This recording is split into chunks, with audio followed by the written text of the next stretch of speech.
Pues, hola, muy buenas tardes a todas, a todos. Bueno, pues primero que nada, quiero agradecer esta importante invitación que Karina de la Rosa nos hace para poder tener esta charla el día de hoy con todas y todos ustedes. Segundo, bueno, pues decirles que para la comisión hablar del tema de los derechos humanos es fundamental porque es un tema que está durante toda nuestra vida y que además lo escuchamos en todas partes. Hoy en nuestro imaginario hay un montón de cosas cuando hablamos de derechos, pero cuando nos detenemos a hacer una reflexión y decimos, ok, ¿qué son los derechos humanos? ¿Cómo ejerzo mis derechos? ¿O en qué parte de mi vida no los estoy ejerciendo? ¿O si en algún momento alguien me ha vulnerado mis derechos? ¿Y qué voy a hacer, no? Si esto me sucediera. Entonces, para nosotros, bueno, pues charlar de estos temas con ustedes es muy importante. De verdad nos sentimos muy honrados por poder estar hoy aquí en esta charla. Y siéntanse en plena confianza, en verdad, en cualquier momento decirnos si es que vamos muy rápido, si quieren que repitamos algún tema, si les surge algún comentario. De lo que se trata hoy es de poder charlar juntos, para que esto sea un diálogo y construyamos conocimiento alrededor de los derechos humanos. Entonces, si me permite, le voy a ceder la palabra a mi compañero Aaron Hernández, quien va a hacer la presentación, y aquí seguimos como quiera a sus órdenes para charlar. Muchísimas gracias. Todo esto de aquí arriba primero. Ya lo puse. Bueno, ¿qué tal? Muy buenas tardes, noches. Pues agradecer muchísimo el espacio, la oportunidad de compartirlo, pues lo que se sabe de derechos humanos y sobre todo desde las posiciones que tiene la Comisión de Derechos Humanos. Entonces, pues sin mayor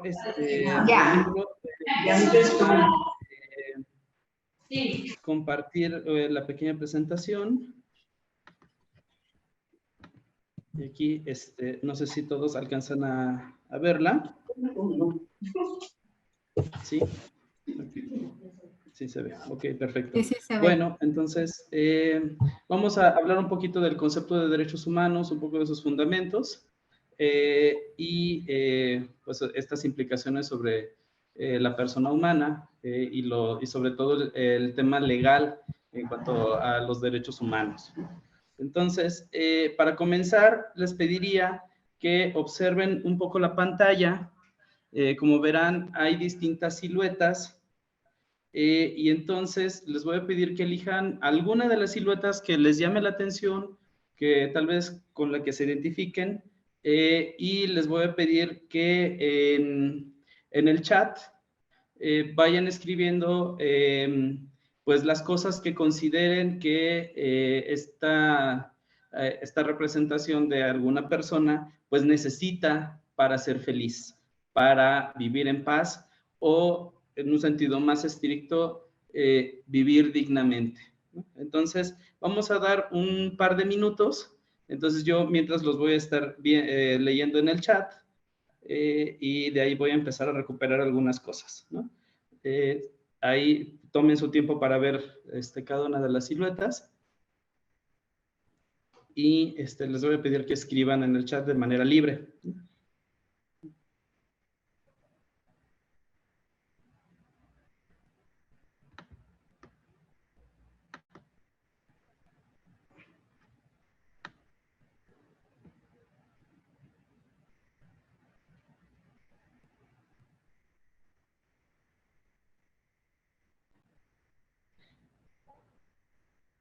Sí, sí, vamos a dar un poquito de tiempo. Vean bien las imágenes.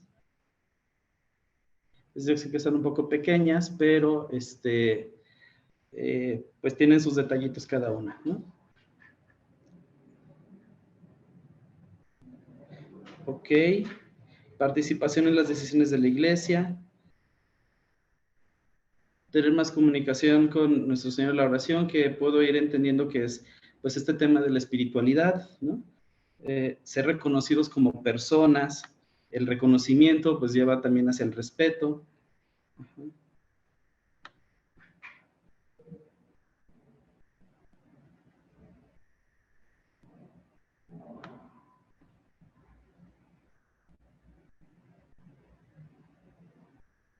Necesitamos la certeza de tener un lugar donde dormir, comer, crecer.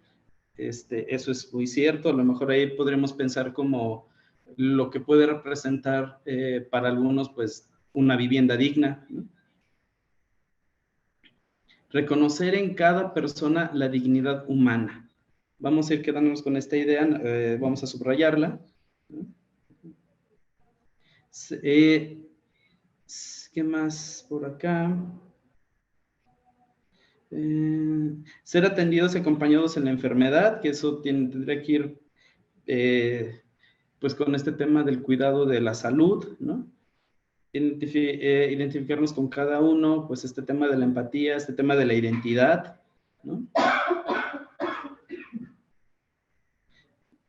Protección a la dignidad de la persona humana, esto aplicable para todas las imágenes, es cierto. Ser aceptados como somos, como son, ¿no? Sí, entiendo que era respeto en el comentario, ajá. Salud de calidad y digna. Incluso hay que subrayar qué significa que alguna atención, que alguna manera de ejercer algún derecho tenga que ser digno, ¿no?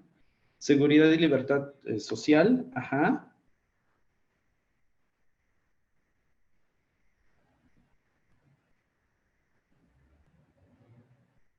Derecho a la vida, ser cuidados, protegidos y respetados, ajá.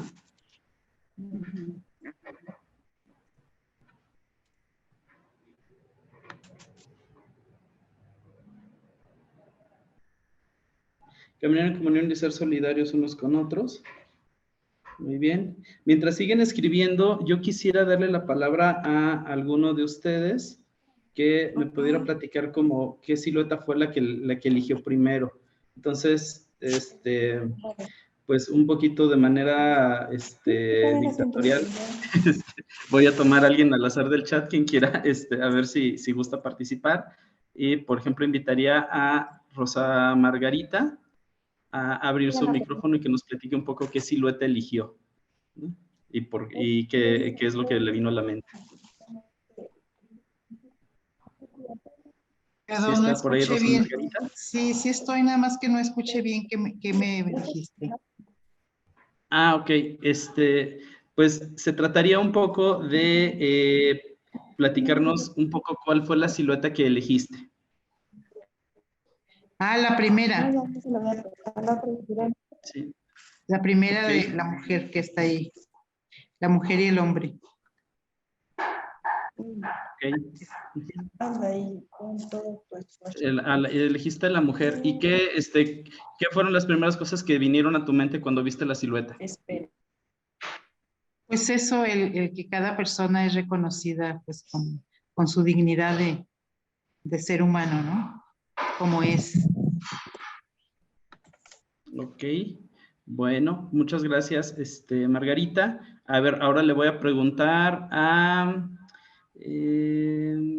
quien esté escribiendo con el chat de Misioneras Eucarísticas Franciscanas. Si pudieran ahora usar el micrófono y comentarme qué silueta eligieron y qué cosas les vinieron a la mente.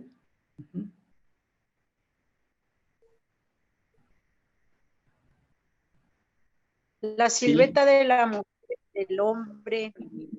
Ya está. Ajá. Silueta de mujer y de hombre. Porque, pues yo ponía, ¿no? Vivir en dignidad. El derecho es vivir en dignidad, en equidad de género, ¿verdad? En ese respeto de hombre y mujer, con todos sus valores. Gracias. Muy bien, gracias. Sí, vamos viendo entonces que vamos colocando, aunque la pregunta no alude directamente a los derechos humanos, pues las respuestas van encaminadas hacia allá. Entonces, vamos ubicando que los derechos humanos, pues sí responden, pues en un primer momento, a las necesidades básicas que tenemos como seres humanos, como seres biológicos, pero también como seres sociales, seres culturales, seres con inteligencia, con alguna, con sentimientos y emociones también, ¿no? Es decir, que vamos agarrando todas las dimensiones de lo que implica ser persona, ¿no? Entonces, pues regresamos acá. Y ahora, pues con estas respuestas que colocaron aquí en el chat y las que compartieron, para ustedes, ¿qué serán los derechos humanos entonces? Entonces, si quisiera alguien tomar la palabra y decirme como qué es lo primero que le viene a la mente cuando decimos derechos humanos, o con todas estas respuestas de esto que hemos platicado, ¿qué se imaginan que son?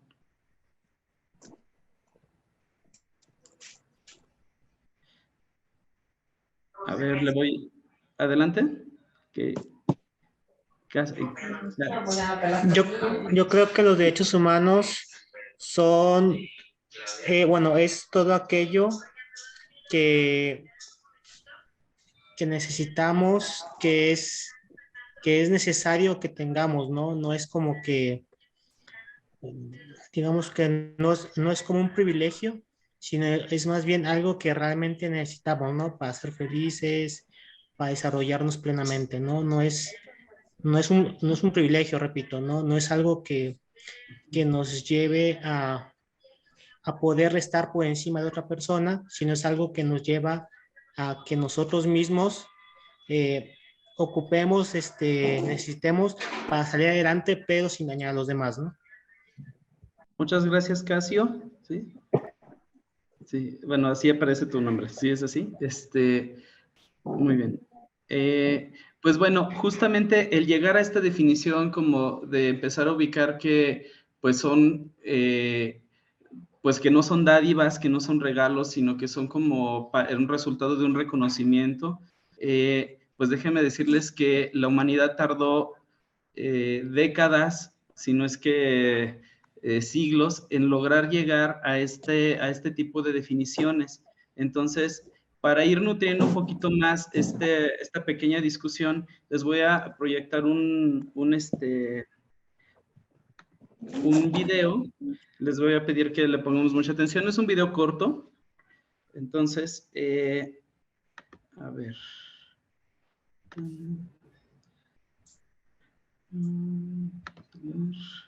Es un pequeño video que incluso pueden revisar en YouTube, ¿no?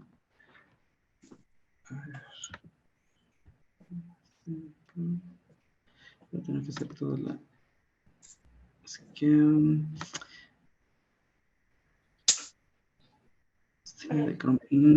híjole, aquí no me está dejando, a ver, bueno, voy a probar compartir desde este lado, pero no sé el audio cómo vaya a funcionar, así que... a ver, sí, aquí está. Pero quisiera compartirles entonces que, bueno, la discusión de los derechos humanos no es precisamente, muchos pensarían que viene como de a partir de la Segunda Guerra Mundial, con este tema de la declaración pues de paz a partir de como toda la tragedia que ocurre de los campos de concentración y la creación de las Naciones Unidas. Pero en realidad, si vamos hacia atrás, vamos a ver que ha habido distintos, destellos, pequeños intentos por ir discutiendo qué es esto de la dignidad y qué es esto de la igualdad. Entonces, nos podemos ir hacia la Edad Antigua con San Ciro, ¿no? Y que él empezó a discutir primero sobre qué es esto de la igualdad, y entonces empieza a hablar un poco de ir reconociendo como lo que religiosamente llamamos el soplo divino, esta parte que en muchos, que los religiosos, que en la religión católica se entiende como la gracia de Dios, empezaba a verse no solo en digamos, como en quienes compartían la doctrina judeocristiana, sino empezar a reconocer esa dignidad en todas las civilizaciones, ¿no? Entonces, pues ahí San Ciro empezó como a empezar a hablar de la igualdad entre los pueblos, ¿no? Pasan muchos años después, por ejemplo, si pasamos también como por la época antigua de Europa, vamos hacia Grecia y hacia Roma, pues vamos a empezar a hablar de, por ejemplo, de las leyes naturales. Ellos decían que el ser humano tendía a cumplir con ciertas normas sin que estas estuvieran escritas. Más bien como que era natural seguirlas, ¿no? Entonces, esto es lo que van como a entender como ley natural. Pues van pasando los años, viene pues como el Renacimiento, viene como toda esta época de resignificar la vida en sociedad, ¿no? El empezar a cuestionar incluso la figura del rey, y entonces vienen los movimientos ilustrados, y entonces esta cuestión de preguntarnos incluso por qué el rey es rey, ¿no? Y entonces empiezan a surgir como conceptos como qué es la soberanía. Cuando empiezan también a darse las revoluciones borbónicas en Inglaterra, el movimiento de independencia en Estados Unidos, ¿cómo se llama? La Revolución Francesa, ¿no? Empiezan como a surgir toda una serie de leyes que incluso pasan de hablar de la ley natural a hablar de derechos naturales, ¿no? Y incluso de derechos naturales empiezan ya a hablar de los derechos del hombre, ¿no? Y ahí está uno de los primeros huecos que nos deja la historia, que tiene que ver con que al hablar de los derechos del hombre, se deja de lado el hablar de los derechos de la mujer, ¿no? Entonces, por ahí en la historia también nos vamos a encontrar a Olimpa de Gauss, ¿no? Que justo en su momento dijo, bueno, si existe la Declaración de los Derechos del Hombre y el Ciudadano, pues ¿por qué no existe la Declaración de los Derechos de la Mujer y la Ciudadana? ¿No?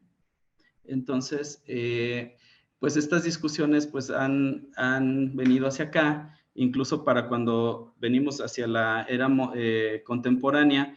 En México, por ejemplo, algo que ocurre a principios del siglo XX, pues es básicamente la Revolución Mexicana. Y si buscamos un poco sus antecedentes, tenemos al movimiento obrero, Cananea y Río Blanco, ya cuando estalla la revolución, que es básicamente pues las consignas de Zapata y Villa, que es tierra y libertad, o la tierra es de quien la trabaja, pues vamos a empezar a hablar también de otro tipo de derechos, no solo hablar de las libertades, como en la Revolución Francesa, de las libertades civiles, sino también vamos a empezar a hablar de la tierra, el territorio, el trabajo, la educación, la vivienda, la alimentación, ¿no? Entonces, por ahí aparecen un grupo de derechos llamados los económicos, sociales, culturales y ambientales. Y eso es un aporte muy importante que México tiene para pues para el mundo. Ahora sí que, como dijeran Los Ángeles Azules, en lugar de decir de Iztapalapa para el mundo, pues básicamente es de México para el mundo hablar de este tipo de derechos, ¿no? No hay que olvidar que a la par que ocurre la Revolución Mexicana en Rusia, pues también les estalla la revolución y de alguna manera, pues se trae a igualdad de clases, ¿no?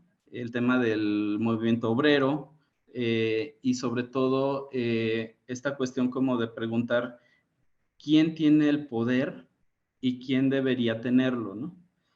Entonces vamos a empezar a ver que hablar de derechos humanos también implica hablar de desigualdad, implica hablar de relaciones de poder, ¿no? Ok, pues bueno, a ver.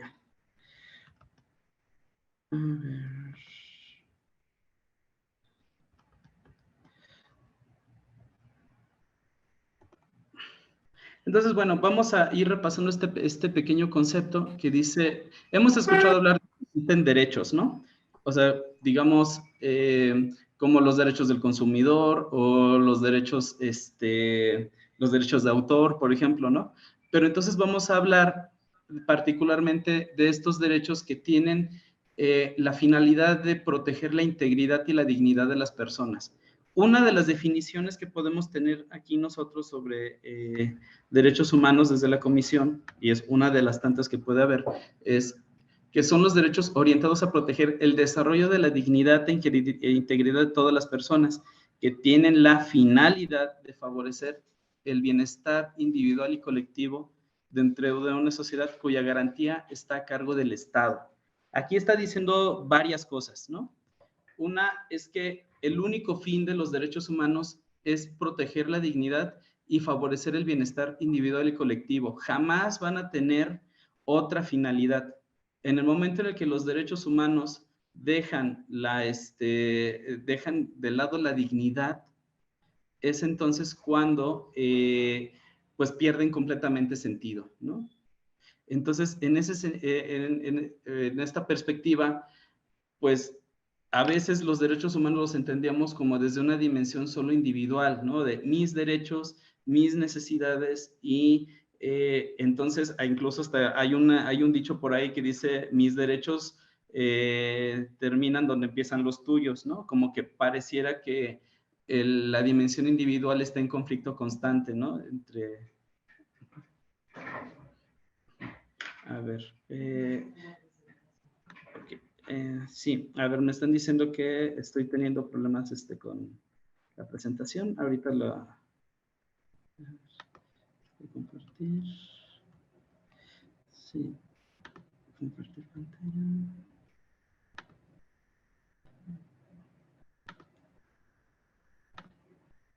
Okay. A ver, ¿sí se ve la presentación? Híjole. Yo no lo escucho bien. A ver. ¿Ya se ve? Ah, ok. Sí, sí se ve. ¿Sí? Ah, ya estaba entrando yo en pánico, perdón. No, sí, sí se ve. Ah, perfecto. Bueno, entonces lo que les decía es esto, ¿no? Estos derechos humanos, si no se centran en la dignidad, si no colocan a la dignidad como principio y fin, pues pierden completamente sentido, ¿no? Entonces, como decía hace rato Casio, el tema de los derechos humanos, aparte de que no son dádivas, pues tienen esta finalidad también de construir, ¿no? De tratar de entender que las personas somos iguales y sobre todo como de generar esas condiciones de convivencia, ¿no? Y ahora otra cuestión importante, los derechos humanos también tienen esta dimensión colectiva. Entonces, si los derechos humanos no permiten que vivamos en sociedad, que nos asociemos, que generemos sinergias, que incluso construyamos una identidad como pueblo, como nación, como colectivo, entonces también dejan de ser útiles, ¿no? Entonces, en este sentido, los derechos humanos, aparte de ser principios, aparte de ser leyes, aparte de ser conceptos, pues son herramientas y son garantías que el Estado tiene que cumplir, ¿no? Y aquí está uno de los grandes meollos del asunto. El Estado, esta figura etérea que su forma física o su forma más tangible es el aparato gubernamental, pues es el directamente responsable de cumplir con todos y cada uno de los derechos humanos. Como decían hace rato, no es un tema de dádivas que el Estado nos regalara el derecho a la vivienda o que nos regalara el derecho a la salud. Como les decía hace un momento, el tema de la reforma agraria, el tema del derecho, de los derechos en cuanto al campo, pues son resultados de la Revolución Mexicana. Incluso la Constitución que hasta este día nos rige es resultado de un proceso social, independientemente a las implicaciones sociales que a la fecha tiene y que incluso hay que reconocer que hay una gran deuda histórica con los campesinos y con los pueblos indígenas que lucharon en ese entonces, hay que reconocer entonces que los derechos humanos son resultado de procesos sociales. No son solo porque aparecen en la Constitución y la Constitución nos los regala. De hecho, si revisaran hasta antes de 2011, el artículo 1 hablaba de garantías individuales que otorgaba la Constitución. Actualmente ese concepto cambia y en lugar de decir otorgar, dice reconoce. Y es esto que decíamos hace un momento, reconocer que la dignidad está en cada persona y por ende los derechos humanos pues están depositados en cada persona. Y eso implica también que los derechos humanos van desde lo cotidiano de nuestro día a día hasta lo más complejo de la sociedad, ¿no? Aquí, por ejemplo, pensar que las personas que nos levantamos en la mañana ya sea para pues desayunar algo, asearnos, salir corriendo al trabajo, llevar a los niños a la escuela, no podríamos hacerlo si no hubiera un mecanismo para garantizar el derecho a la alimentación adecuada, el derecho a la vivienda digna, el derecho a la movilidad, el derecho a la educación, el derecho al trabajo, ¿no? Que están implicados en esas acciones que realizamos pues la mayoría de las familias en todas las mañanas, ¿no? Entonces, van desde esa dimensión cotidiana hasta lo más complejo.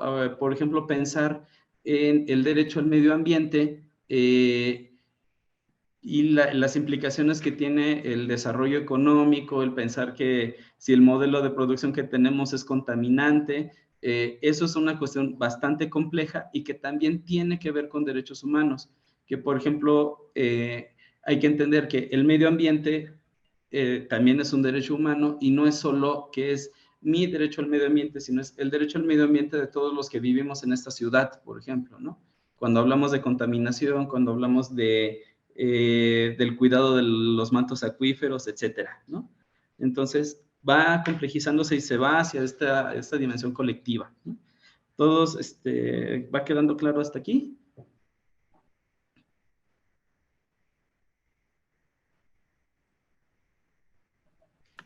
Sí, muy bien.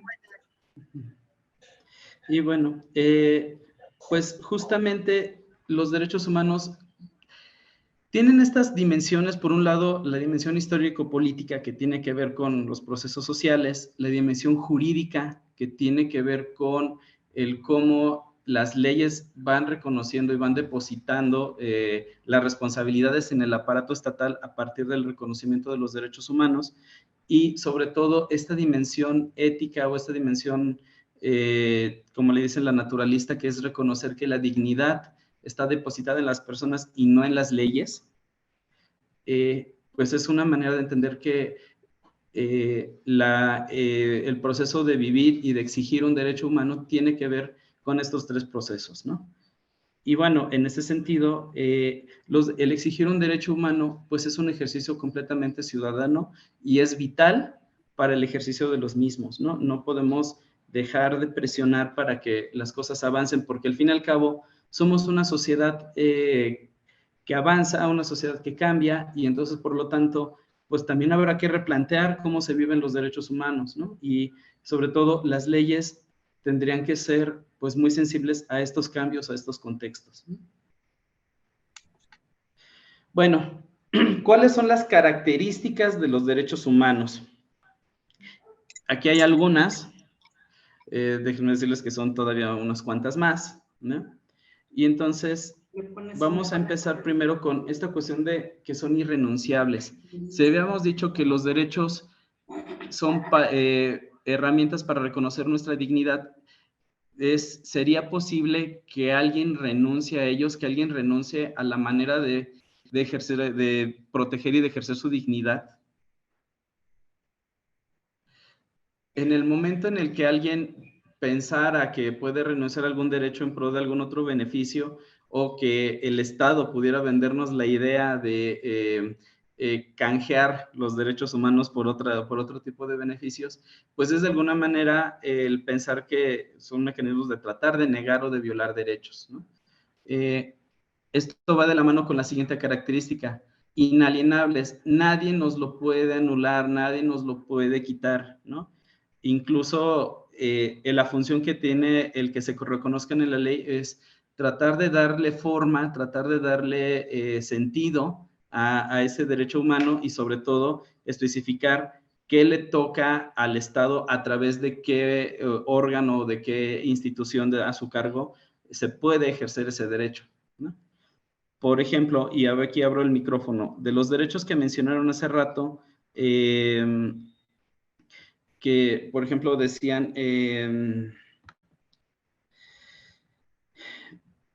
derecho a la movilidad sin fronteras.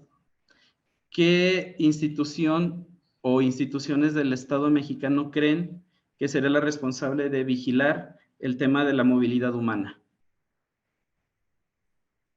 El tema de las personas migrantes, por ejemplo. ¿Migración? Migración. Pero, Sí, pero justo, ajá, adelante. pero por ejemplo, también, ahorita en el caso de la pandemia, la Secretaría de Salud tuvo la facultad de restringir la movilidad, ¿no? ¿Por qué? Porque fue en pro de tratar de reducir, de tratar de minimizar los efectos de la pandemia.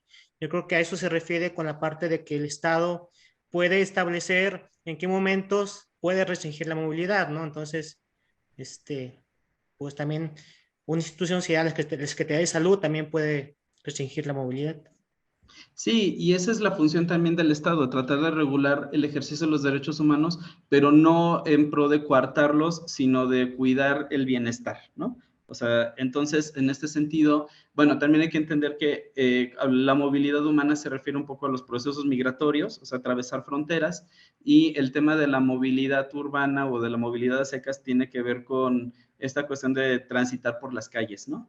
Entonces, sí, tiene que ver, y en ese sentido, pues a lo mejor dicen, no lo voy a restringir por completo porque evidentemente habrá quienes tienen que seguir saliendo a su centro de trabajo, quienes tienen que salir a traer víveres, a atender temas como de proveer hacia la casa, pero ciertamente la invitación, incluso aquí fuimos de los países que nunca lo prohibió como tal, pero China sí tuvo, por ejemplo, ahí pues medidas un poquito más estrictas y severas, ¿no?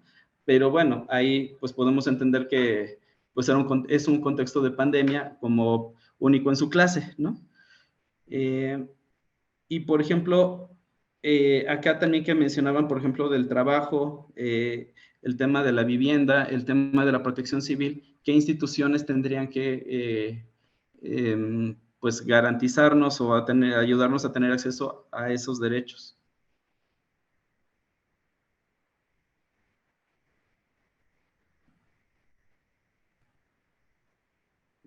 Por una parte sería protección civil en el caso de desastres, ¿no? Como los sismos o algunos eventos de ese tipo. Correcto. Está protección civil. Muy bien. En el caso de la vivienda, está un poquito más difícil. A ver.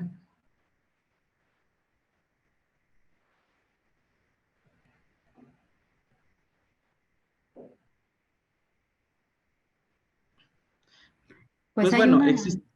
perdón, Sí, hay adelante. una asignación como de territorio o territorialidad o los permisos que dan para la construcción, no sé cómo se llama esa instancia, pero creo que Pues por ahí. hay varias que son responsables, pues Catastro, por ejemplo, el Registro Público de la Propiedad, también el INVI, CEDUBI, ¿no? Que son como instituciones que tienen que ver como este tema del crecimiento urbano, pues También ahí de alguna manera, ¿no?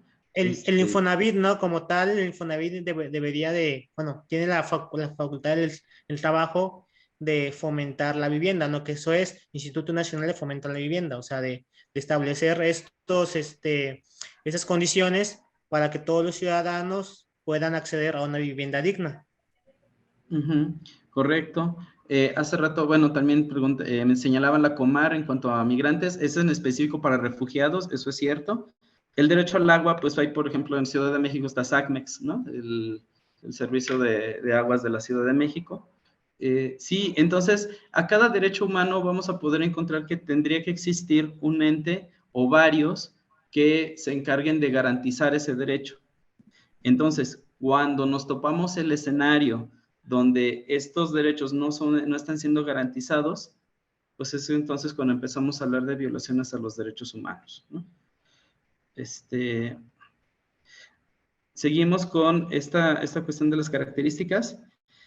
Inherentes, ya habíamos dicho que pues, son parte de nosotros porque la dignidad está depositada en nosotros, no es otorgado, no es regalado. Imprescriptibles tiene que ver con que no caducan. Es decir, si ya un derecho fue reconocido, ya incluso ya fue como colocado en ley, no se puede echar para atrás, ¿no? O no se puede solo reconocer como de manera temporal, ¿no? Es decir, si por ejemplo ya ahora lo que ha pasado con las tarjetas de bienestar, ¿no? Si ya quedó en la Constitución que todos los adultos mayores al llegar a los 65 años tienen derecho a una pensión, es a partir de ese momento que existe como derecho humano. Y en ese sentido, no podemos decir, solo van a tener pensión los adultos mayores que nacieron entre 1920 y 1950, ¿no? O que este programa existirá mientras existe la administración actual, ¿no? Si ya queda como reconocido como derecho y que la ley le está dando ese peso, pues no se puede desdecir el Estado, ¿no? Intransferibles tiene que ver también con inalienables, que no podemos como decir, yo le cedo mi derecho a mi compañero, porque en realidad, pues tu compañero tiene el mismo derecho, ¿no? Y por lo tanto, tampoco se puede prestar a temas de negociación con ellos. Y pues bueno, en periodos electorales a veces ese es un tema bastante recurrente, ¿no? Que se cree que podemos, como por ejemplo el tema del derecho al voto, pues negociarlo por una despensa, ¿no? O cosas así, ¿no? Indivisibles e interdependientes. Aquí es una cuestión bastante interesante.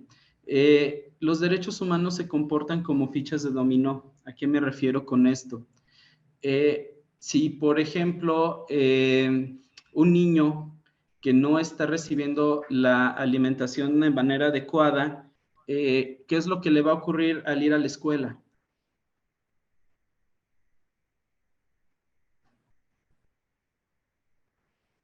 Corre el riesgo de tener un bajo desempeño.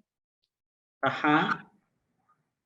Un bajo desempeño, entonces empieza pues a bajar de calificaciones. Eso puede ver afectado, pues incluso que llevando a un extremo abandone el tema de la educación, ¿no?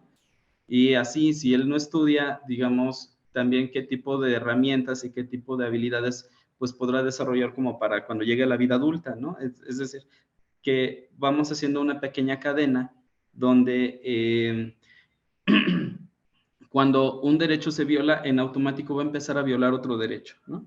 Si se le niega el derecho a la alimentación, pues puede haber afectaciones al derecho a la salud, por ende al derecho a la educación, y de ahí otro tipo de cosas, ¿no? Pero al contrario, si un derecho humano es garantizado, abre la ventana de garantizar otro. Es decir, y esto tiene que ver, por ejemplo, con el círculo de la pobreza. ¿Han escuchado hablar de esto? Por ejemplo, las familias mexicanas que tienen pues, al primer hijo que logra tener acceso a educación universitaria, lo más seguro es que él pueda tener acceso a otro tipo de empleo que pueda ayudar a su familia a superar el ciclo de pobreza en el que se encuentra, ¿no? Esto lo ha mencionado incluso el Coneval, ¿no? Que es como son mecanismos para romper con esta cuestión. Evidentemente, pues es un tema como a largo plazo, pero esa es la lógica de los derechos humanos. Un derecho humano también tendría que ayudarnos a este tipo de cosas, ¿no? Y bueno, también esta cuestión de que los derechos humanos no puede haber un derecho más importante que otro. Entonces, todos tienen el mismo grado de importancia y por lo tanto, al no ser negociables, pues esto implica que, por ejemplo, un gobierno que al construir una escuela no puede decir que porque ya construyó la escuela ya no va a construir el centro de salud. O sea, tiene que cumplir con ambos mecanismos, con ambas necesidades, ¿no? Y bueno, universales tiene que ver con que los derechos humanos, al ser pues básicamente acuerdos entre las naciones, pues implica que sean reconocidos aquí y en China, como dijéramos popularmente, ¿no? Es decir, que incluso, y este es un tema como bien importante con las personas migrantes en México y en Estados Unidos, seguramente habrán escuchado que la gente a veces dice, no, es que, ¿por qué en México tenemos que garantizarles derechos que sus países no les garantizaron? Digo, pues bueno, independientemente que su país no lo garantizó, ellos están aquí en el territorio mexicano y el Estado mexicano tiene la obligación de garantizarles, pues, salud, alimentación, todos los derechos que están, de los que él, pues, ha hecho responsable y ha reconocido, ¿no? Entonces, en ese sentido, la universalidad implica que no importa en dónde estemos, los derechos humanos nos protegen. Voy a ir un poquito más rápido.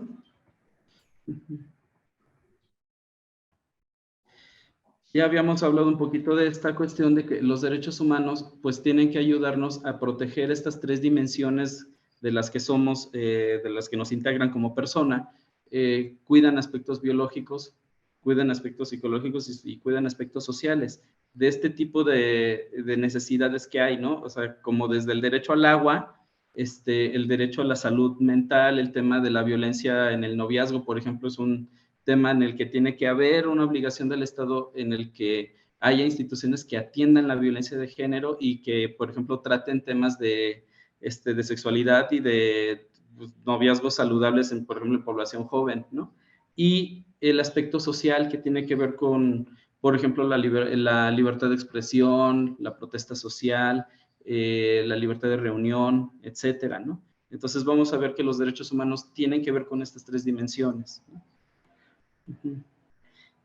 Pues ya les iba adelantando que en 2011 hubo una reforma a la Constitución donde las garantías individuales pues dejan de ser garantías individuales y se vuelven, o el capítulo se vuelve de los derechos humanos y sus garantías, ¿no?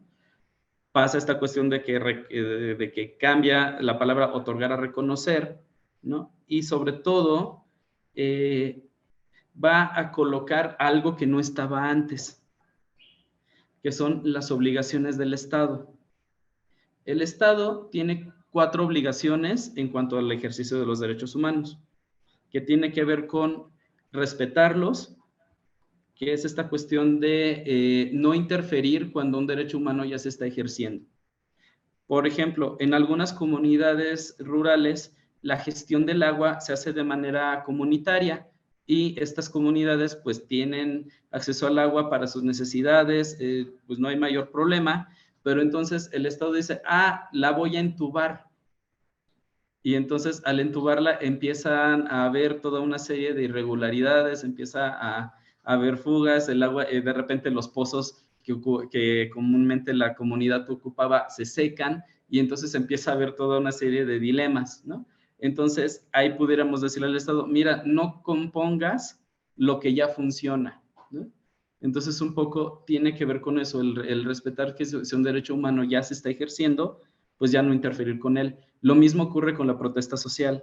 Las personas tenemos el derecho de reunirnos, ocupar las calles y hacer uso de la libertad de expresión y de reunión. Si el Estado se siente con la presión social como contraria a sus intereses, lo que va a hacer es, y lo hemos visto históricamente, ¿no? Utilizar las fuerzas del orden para reprimir una protesta social. Entonces, ahí él está faltando por completo a esta obligación de respetar, ¿no? La segunda tiene que ver con proteger los derechos humanos de que terceros los pongan en riesgo. ¿Qué quiere decir con esto? Una cosa muy simple. Las empresas, por ejemplo, el sector privado, por supuesto que al ser también un grupo de poder, por ejemplo, al brindar empleo a un número importante de personas o al hacer productos, los procesos industriales, pues de repente ahí tendría responsabilidades con el tema de derechos laborales y con el tema de del derecho al medio ambiente. Entonces, la misión del Estado es proteger, generar los mecanismos y vigilar que agentes públicos no pongan en riesgo este tipo de derechos. Por eso incluso existen las juntas de conciliación y arbitraje u otros mecanismos para defender derechos laborales, una Secretaría del Medio Ambiente y otro tipo de instancias que vigilan pues el tema del funcionamiento de las empresas. Cuando no lo hace es cuando empieza a faltar a esta obligación de proteger, ¿no? Promover tiene que ver con, aparte de crear leyes, aparte de ir hacia adelante con los temas legislativos, también tiene que ver con temas de educación, temas de capacitación. ¿Cómo hacemos que, por ejemplo, todo el funcionariado público conozca las obligaciones ante los derechos humanos? ¿Cómo hacemos que la ciudadanía conozca de derechos humanos, ¿no? Entonces, el promover es dar a conocer, pero también es hacer acciones que impulsen el ejercicio de los derechos, ¿no? Crear programas, reformular leyes, etcétera, ¿no? Garantizar es la que quise dejar al final, porque tiene que ver como un poco como cuando vamos a una tienda y compramos una licuadora. Llegamos a la casa, conectamos esta licuadora y no funciona. ¿Qué es lo que haríamos cuando vemos que la acabamos de comprar y no funciona?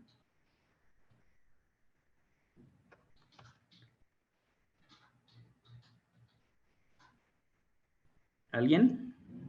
Se regresa a la tienda. Se regresa a la tienda. Ajá. Y entonces hacemos válida una garantía. Entonces, garantizar tiene que ver con que todas las instancias son responsables de cumplir con el derecho, pero cuando no cumplieron con él, existen mecanismos para hacerlos válidos, para ver que ese derecho sí se ha ejercido, se ha cumplido o en su defecto reparado, ¿no? Y entonces ahí, por ejemplo, es la razón por la que existen las comisiones de derechos humanos, ¿no? E incluso algunos procesos legales como los amparos, o los órganos internos de control de cada una de las instancias. Y bueno, aquí vamos con el otro orden de deberes del Estado, que bien, si ya aquí quedamos que promover, respetar, proteger y garantizar los derechos humanos son las obligaciones primarias, vamos a encontrar que hay unas específicas para cuando esto no ocurre, es decir, cuando un derecho es violado o puesto en riesgo, ¿no? En ese sentido, el Estado tiene la obligación de prevenir las violaciones a los derechos humanos, es decir, hacer acciones que eviten este tipo de situaciones. Capacitar a un funcionario, crear mecanismos de resolución de controversias, etcétera, ¿no? Como incluso la Comisión de Derechos Humanos, les puedo decir que no solo hace el tema de las quejas, nosotros constantemente brindamos capacitaciones como esta, por ejemplo, o bien también fungimos como un ente mediador entre el Estado y la ciudadanía, ¿no? Y en ese sentido, pues tratamos de evitar que una situación escale a una violación a derechos humanos, ¿no? Bueno, cuando ya ocurre la violación a los derechos humanos y digamos alguien se acerca a la comisión o alguna otra instancia para denunciar la violación al derecho, lo primero que tiene que hacer el Estado es investigarla. A partir de investigar si detecta que en efecto ocurrió una violación a algún derecho humano y se puede identificar a la autoridad responsable, pues procede a sancionarla y aparte de sancionarla, pues trata de crear mecanismos para reparar el daño en la medida de lo posible. Es decir, que pues violar derechos humanos, pues también sigue siendo, bueno, el crear mecanismos para evitar que existan las violaciones a derechos humanos, pues también es un deber del Estado, ¿no? No sé, ¿vamos bien hasta aquí?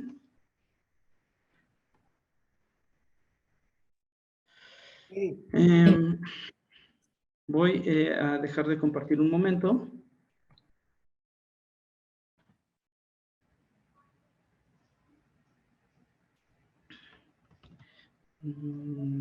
O ya había dejado de compartir, ¿verdad? Sí, ya dejaste de compartir, ya no. Ah, ok, perfecto. Es que como que lo veo un poco lento en mi computadora. Pero bueno, básicamente quisiera solo señalar por último que así como son los servidores públicos y las instancias de gobierno las que tienen el deber de cumplir con los derechos humanos y de atender las violaciones a los mismos, quisiera preguntarles, ¿la ciudadanía comete violaciones a los derechos humanos en ese sentido? ¿Puedo? Adelante, Delia. Este, bue- bueno, por las imágenes que nos dio, yo veo, bueno, yo uso bastón desde hace 6 años, ¿sí? Por las Ujú. cuestiones físicas. Lo uso solamente para salir, ¿sí? En casa, pues estoy, sí, sin él, ¿sí? Pero a nosotros, a mí me han dado varias veces rehabilitación en el hospital y nos dieron sobre los derechos de las personas con discapacidad. Yo estoy completa, corporalmente estoy bien, o sea, y quien me ve, pues digo, yo estoy muy bien. Pero me ha tocado con los compañeros que hicimos las terapias, que quien no tiene manos, quien no tiene pies, quien en silla de ruedas, y quien, pues, hay ya personas muy ancianas, ¿sí? Entonces, yo desde que empecé a usar el bastón, veo pues que en esa rehabilitación nos dieron sobre los derechos de las personas con discapacidad, porque es un tratado que firmó nuestro gobierno también de México a nivel internacional, ¿sí? Y ahora con lo del COVID, Okay. se quita el derecho a las personas mayores, porque yo veo ancianitas más ancianas que yo, que la mandan hasta el final de la fila. Digamos, en el COVID, a mí me tocó ver personas con silla de ruedas, mamás con niños con discapacidad física, y las tenían hasta el fondo. Y yo sí fui con la persona, porque de hecho, los derechos también aquí gubernamental, ¿no? Que tienen que ser los primeros en ser atendidos. Y yo le fui a decir al señor, le dije, señor, mire que está esta señora y los señores que estaban, o sea, con una situación física, pues yo estoy completa, le digo, nadie me vería que estoy. Y me dice, y le digo, mire que está aquí, es algo, es un decreto nacional como un decreto universal. Y me dice, ya, pase, y cierre eso. Y ya fue a hablarle a todas las personas, digamos, no a todas, a las personas que tenían esa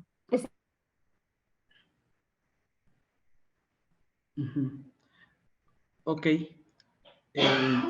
Pues bueno, esto que nos comparte Delia, pues de alguna manera tiene que ver cómo a veces los servidores públicos, las servidoras públicas, al no tener de repente cierto tacto, al no tener como control sobre las funciones que están llevando a cabo, pues pueden poner en riesgo los derechos humanos. O sea, ahí yo pensaría que sí, de repente pudo haber un trato discriminatorio, sí pudo haber habido un tipo de maltrato y que se traduce, por supuesto, en violar el derecho a la integridad, el derecho a la salud de las personas, ¿no?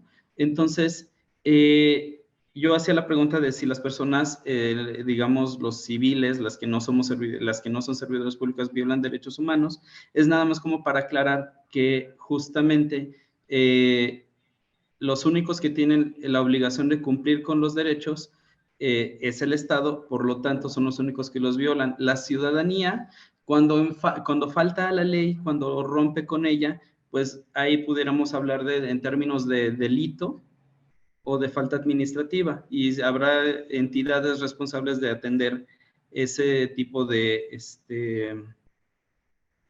¿cómo se llama? De situaciones. Acá mencionan, por ejemplo, que, por ejemplo, la sociedad civil cuando comete discriminación, sí, ahí nada más que se entendería en una manera operativa como delito. La discriminación también es un delito y particularmente lo es en la Ciudad de México, ¿no?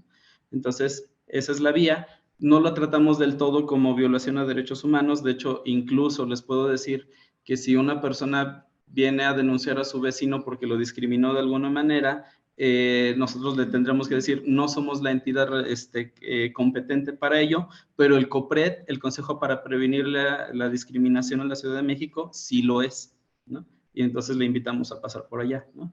Pero cuando la discriminación es cometida por un médico de un sistema público, un profesor, un policía, algún funcionario de ventanilla, entonces sí nos toca a nosotros, ¿no? Le toca a la Comisión de Derechos Humanos, ¿no? Bueno, me parece que había personas con la mano levantada. Ya los perdí. ¿Sí me pueden volver a indicar quiénes eran? Ah, Claudia. Claudia era una. Adelante, Claudia. Sí, bueno, tengo entendido, a lo mejor estoy equivocada, pero por ahí había escuchado en una charla igual, que los derechos humanos, como comisión, intervienen entre instituciones o personas que trabajan en una institución, pero cuando son ciudadanos, lo que hacen, sí, de alguna manera, o sea, se viola el derecho, ¿no? Por ejemplo, colaboro con la Pastoral del Migrante en Tlaxcala y en el albergue los vecinos pusieron una barda, ¿no? Entonces están violando el derecho porque no hubo permiso ni autorización y nos impidieron más que al migrante, a los que colaboramos, a los donantes, a los visitantes, les impiden el acceso, ¿no? Y no está haciendo tal vez lo propio autoridades o está muy lento el asunto, el proceso, ¿no? Pero bueno, las instituciones violan los derechos cuando no hacen que institucionalmente no hacen lo que les corresponde, ¿no? Entonces ahí está la violación. El ciudadano viola el derecho, pero la instancia de Comisión de Derechos Humanos no es la propia porque ella solamente interviene entre instituciones o personas que colaboran entre instituciones. ¿Estoy en lo correcto? Sí, nada más que vamos a afinar algunas cosas. Sí, o sea, y de hecho tu ejemplo es muy bueno. Mira, recordarán la obligación de proteger, es decir, el papel que tiene el Estado para proteger los derechos humanos de situaciones que los pongan en riesgo. Es decir, los vecinos al colocar la barda, pues digamos, ellos no, digamos, aparentemente no están infringiendo la ley, ¿no? Están simplemente como obstruyendo ahí un asunto, pero entonces el Estado sí tiene un deber de mediar el conflicto. Entonces, a lo mejor de generar como los mecanismos para que haya un acuerdo entre los vecinos y el albergue, el espacio, que no sea necesario el tema de la barda. Y habemos varias instituciones que somos mediadoras, no solo la comisión. Por ejemplo, los municipios pueden funcionar como mediadores, los jueces cívicos, las jefaturas de gobierno, los gobernadores, los gobiernos centrales de cada estado pueden tener ese tipo de mediaciones para tratar de evitar este tipo de situación, pero en efecto, la responsabilidad directa siempre va a ser del Estado. La cuestión aquí es cuando los ciudadanos, a lo mejor porque en efecto somos una sociedad compleja y no siempre va a haber acuerdos, entonces surgirán los conflictos y por eso incluso hay toda una metodología que también se plantea desde acá de la resolución pacífica de los conflictos y la cultura de paz. Es decir, cómo vamos también dotando a la ciudadanía y a los demás actores de otras herramientas que nos ayudan a resolver ese tipo de conflictos. Pero de entrada, la responsabilidad directa es del Estado, ¿no? Entonces, es en ese sentido que por eso es, digamos, asunto de sí a la comisión cuando sea el Estado el que se niega. Por ejemplo, si ustedes en esa situación pidieron la mediación de alguna de las autoridades competentes para mediar y estas les dijeron que no, entonces es ahí cuando sí podemos llamar a la comisión para verificar por qué la entidad, el ente mediador no se quiso pues apersonar o atender, ¿no? El negar el servicio sin fundamento. Omite, ¿no? O omitir una obligación. Correcto. Gracias. Muy bien, gracias, Claudia. Y había otra participación que es de Casio. No sé si haya otra más. Sí, creo que nada más es la de Casio. Te doy la palabra. Adelante.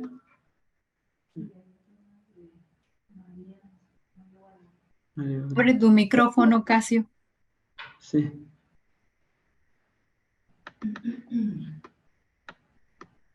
Sí, Otro ejemplo yo creo que serían el caso, por ejemplo, de Cruz Roja y Secretaría de Salud, ¿no? Cruz Roja es una institución de asistencia privada. Secretaría de Salud, pues es parte del gobierno. Como Cruz Roja no tiene la obligación ni el deber de garantizar la salud ni la atención médica a nadie, ¿no? En cambio, Secretaría de Salud sí. En caso de un accidente, Cruz Roja, si ve amenazado a su personal, puede retirarlo y nadie puede obligarlos a cumplir pues, con su servicio, ¿no? ¿Por qué? Porque son una institución de ciencia privada. En cambio, Secretaría de Salud sí está obligado a garantizar a la población el derecho a la salud. Yo creo que ese es pues, bueno, es un buen ejemplo, ¿no? Está como particulares, no tenemos la obligación de garantizarle el derecho a nadie. Es el gobierno el que tiene que garantizar y crear todos estos mecanismos para garantizar ese derecho. Sí, y ahí quisiera subrayar que Cruz Roja pues es un ente como muy sui generis, porque aunque sí es un ente de asistencia privada, está asumiendo algunas atribuciones estatales. Entonces, hay un tema incluso que todavía está en controversia acá, sobre, bueno, cómo lo hacemos para tratar de entender hasta dónde sí y hasta dónde no las obligaciones sí recaen en Cruz Roja y hasta dónde no. Pero es eso. Perdón, y bueno, ya nada más le daría la palabra a María Guadalupe, que me mencionan que desde hace rato está levantando la mano. Una disculpa. Adelante, María Guadalupe.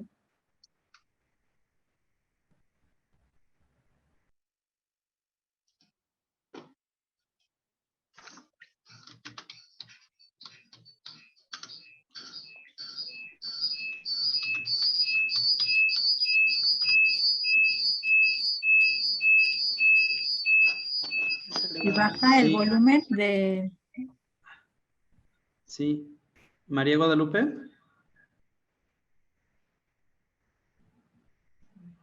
Tu exposición. ¿Me escucha? ¿Me escucha? Sí, sí te escuchamos. Adelante. Me surge una pregunta a partir de las observaciones que han hecho las compañeras y los compañeros. Hablamos mucho de derechos humanos. Y quizá, bueno, mi pregunta es, ¿no nos hace falta a la par nuestra educación a los deberes, a las obligaciones nuestras como ciudadanos? Ok, sí, María Guadalupe. Aquí hay un tema como bien importante que no abordé acá, pero creo que es importante subrayar, que es este tema de la cultura de la legalidad. Es decir, si ya nos queda muy claro que los funcionarios públicos cuando por una acción directa que ellos cometan o por una omisión de sus obligaciones se violan derechos humanos, lo que es cierto es que cuando la ciudadanía no atiende a las leyes cívicas, a las leyes penales, a las leyes que tienen que ver con la sana convivencia, con el vivir en sociedad, pues evidentemente seremos acreedores de algún tipo de sanción. Y para eso, por ejemplo, cuando cometemos faltas administrativas, pues la policía nos debería detener y presentar ante un juez cívico. Y a partir de eso es como nos sancione, ya sea con alguna multa en términos económicos, con unas cuantas horas de encierro, con servicio comunitario, alguna cosa así. Y cuando el daño o la falta es demasiado grave como para hablar en términos de delitos, por ejemplo, en temas de robo, asalto, homicidio, feminicidio, etcétera. Entonces, también hay instituciones penales que tendrían que brindar seguridad, tendrán que detener a la persona que cometa el delito y evidentemente esta persona tendría que enfrentar la justicia.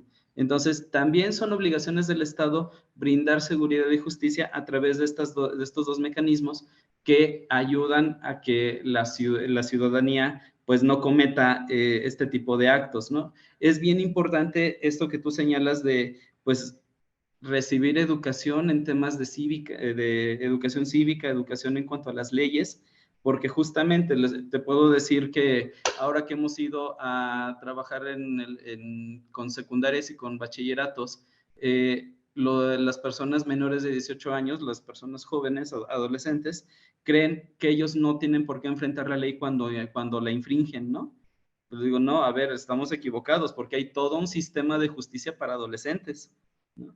O sea, es decir, que hay que entender que sí hay consecuencias para la ciudadanía cuando infringimos la ley y que desde un sentido ético, pues podemos poner en riesgo los derechos humanos de alguien, por supuesto que sí, ¿no? Y ahí no te escuchamos, María, perdón. Sí, muchas gracias, mamá.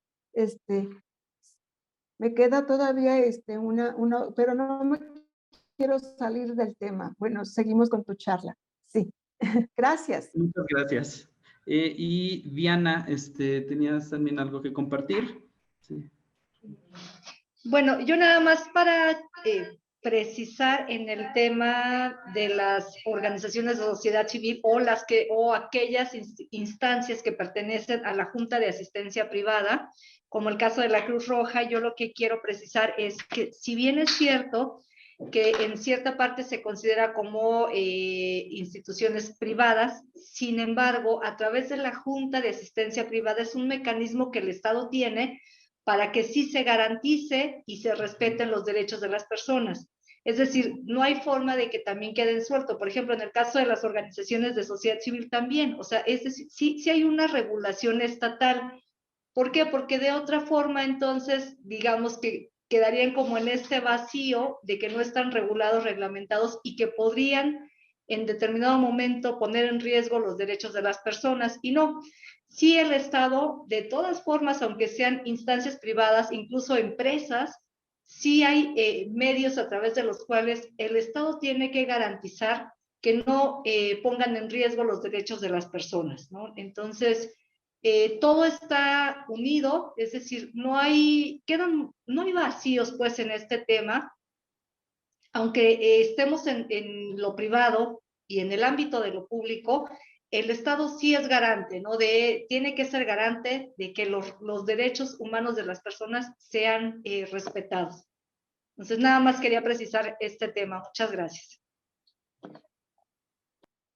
Ok, muchas gracias, Diana.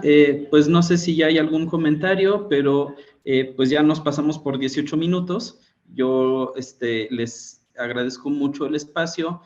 Una disculpa porque les queda de ver un video, pero espero que por lo menos esto que hayamos compartido les sea de utilidad y pues espero que no sea la primera y única ocasión, con la intención de que sigamos platicando, abriendo este tipo de discusiones y de análisis, ¿no? Pues yo les agradezco y les cedo la palabra también a quienes nos invitaron. Bien. Pues muchas gracias. No sé si hay algún otro comentario o pregunta, duda de las participantes, que como Aaron y Diana nos dijeron, podían interrumpir en el momento que se viera, ¿verdad? Que no había, que no quedara algo comprendido o pues así. Entonces, pues tenemos como un momentito extra, ¿no? De alguna otra pregunta, duda que quisieran conocer o ampliar. Pues tenemos como 5 minutitos más por si hubiese alguna duda o pregunta de los participantes, pueden abrir su micrófono.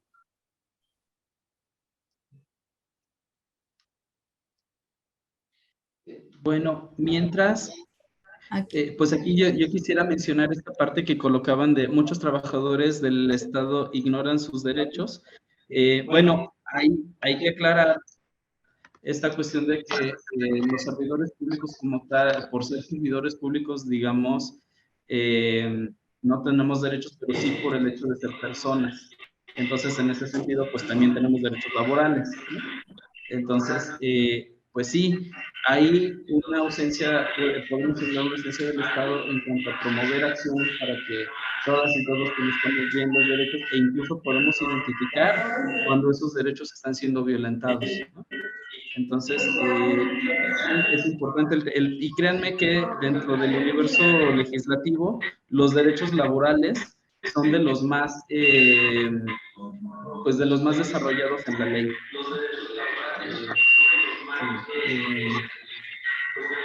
No sé si hay algún otro comentario. No sé quién. Claudia tiene la mano levantada. Está muy viciado, ¿verdad? Pero no sé de dónde venga. Sí, no sé, ya vi. Estoy viendo de dónde, pero no. A ver, creo que hay un poquito más.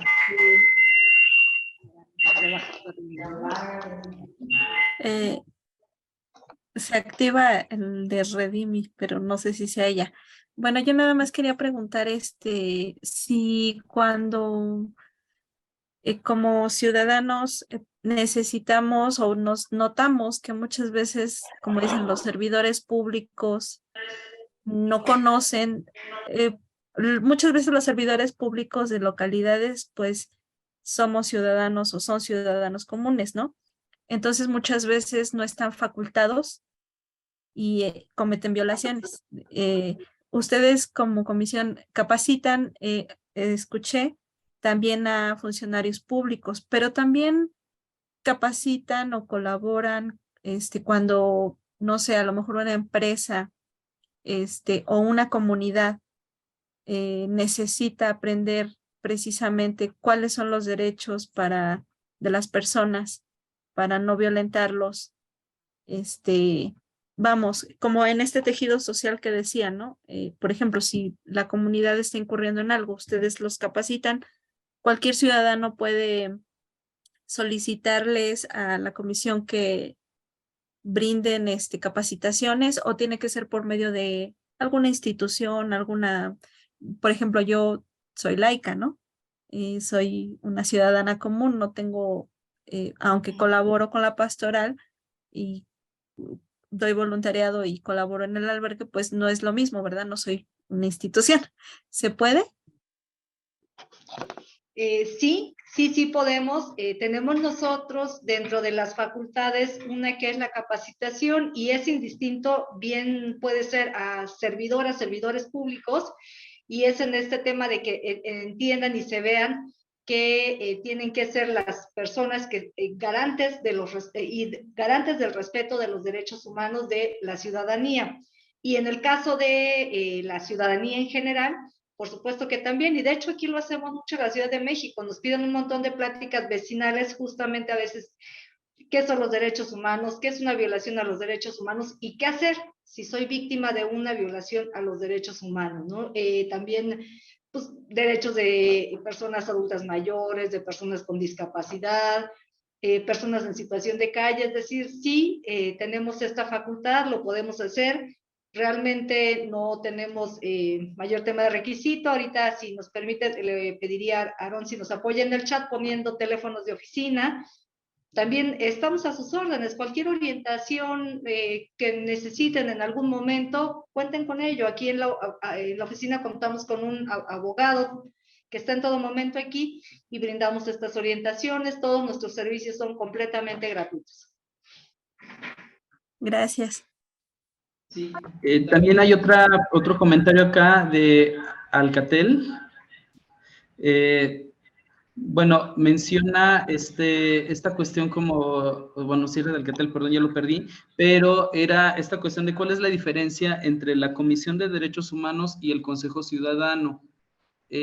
Bueno, la Comisión de Derechos Humanos es un órgano público autónomo, es decir, que no dependemos de ninguno de los tres poderes, de ninguna de las instancias de gobierno, aunque somos Estado también, somos gobierno también, no estamos supeditados o bueno, subordinados a ninguna otra instancia. Entonces, esto es como para garantizar, pues, de alguna manera la imparcialidad en temas de perseguir a servidores públicos, ¿no? O sea, incluso es como decir, pues, no, es que lo difícil que sería, pues, levantar una queja contra tu jefe, ¿no? Entonces, en ese sentido, por eso, la Comisión de Derechos Humanos es un órgano público autónomo, el Consejo Ciudadano no lo es, pertenece al gobierno local de la Ciudad de México, y a ver, Diana, que lo conoce un poquito más. Ciudadano, si es el que pensamos que te refieres, es un organización de sociedad civil que trabaja con la Secretaría de Seguridad Ciudadana. Y entonces hay un convenio de colaboración justo en materia de seguridad ciudadana. Pero tiene ahí una figura rara porque, pues sí, efectivamente, por un lado sí es sociedad civil, organismo de sociedad civil, y por otro lado tiene trabajo con la Secretaría. Pero ahí el tema, tratándose de seguridad ciudadana, pues sí, quien lleva mano es la Secretaría y quien podría ser la instancia que posiblemente violente derechos es la Secretaría.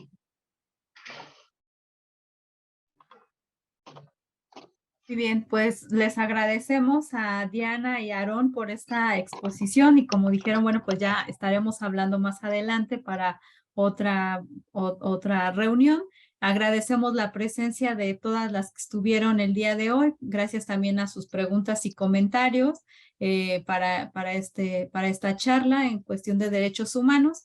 Y pues es importante, como decían, conocer para poder, pues que tengamos garantías todos y todas, ¿no? De que se están ejerciendo, cumpliendo y respetando los derechos humanos. Pues sin más, pues buenas noches para todas y todos. Muchísimas gracias a todas y a todos. Gracias a todas las compañeras. Gracias, hasta luego. Hasta luego. Gracias. Buenas noches. Buenas noches.